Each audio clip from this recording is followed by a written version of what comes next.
অতএব তাদের পর্যবেক্ষণকে আমরা দুষ্টামি করে বলি জম্বি। আপনারা যদি সিনেমা দেখে থাকেন 20 বছর আগের জম্বি যদি মুভি থেকে থাকেন, এরা হলো জম্বি মনিটর।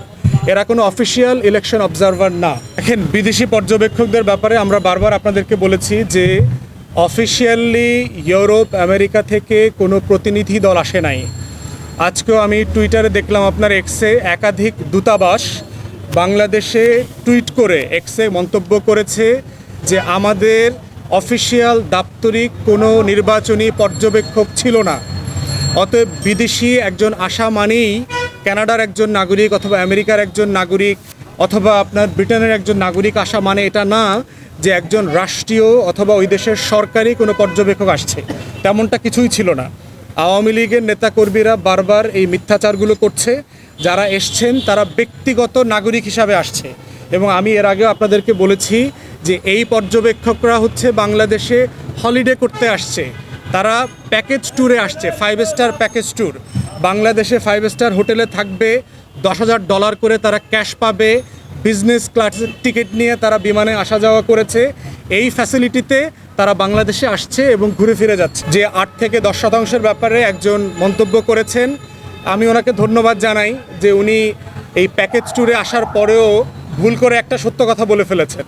তো যেটা আমাদের অবজারভেশনের সাথে আপনাদের প্রায় মিলে যাচ্ছে। আমরা বলেছি 5 থেকে 7%, তিনি বলেছেন 8 থেকে 10%। এবং এই অবজারভেশনটাই আপনার মোটামুটি ইন্টারন্যাশনাল সকল মিডিয়ার সাংবাদিকরা কাছাকাছি লেভেলে বলেছে, শতাংশ উল্লেখ করা ছাড়া।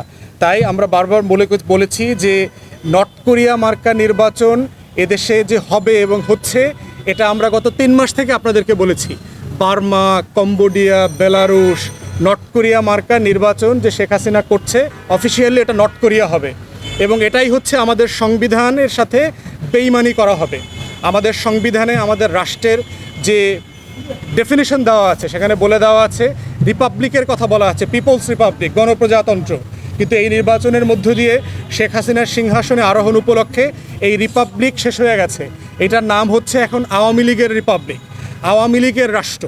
এই রাষ্ট্রের রূপরেখা চেঞ্জ হয়ে যাওয়ার মধ্য দিয়ে আওয়ামী লীগ নির্বাচনের মধ্য দিয়ে আমাদের শপথ এবং স্বাধীনতার সাথে বেইমানি করেছেন। আমাদের মুক্তিযুদ্ধের যে ঘোষণাপত্র ছিল সেটার সাথে বেইমানি করেছেন। তাই আমরা অনুরোধ করছি আপনাদের মাধ্যমে জাতিকে যে গণতন্ত্রের যে লড়াই চলবে এবং এটার মধ্য দিয়ে আমাদেরকে পথ চলতে হবে, লম্বা পথ। আর গোপালগঞ্জের নির্বাচন মানে এটা নাহামরি কিছু না আর কি। মানে আমি তো বলেছি যে ভোটারের উপস্থিতি কম থাকার কারণে আওয়ামী লীগ সরকার এবার একটা এক্সেপশনাল ইমার্জেন্সি ভোটার করেছে। আপনারা দেখেছেন যে প্রচুর কাক ছিল, বিড়াল ছিল, কুকুর ছিল, বানর ছিল, গরু ছিল, ছাগল ছিল, ভেড়া ছিল। যেহেতু ভোটার উপস্থিতি কম ছিল, তাদেরকে ইমিডিয়েটলি ইমার্জেন্সি আইসিইউর মতো করে ভোটার করে দেওয়া হয়েছে।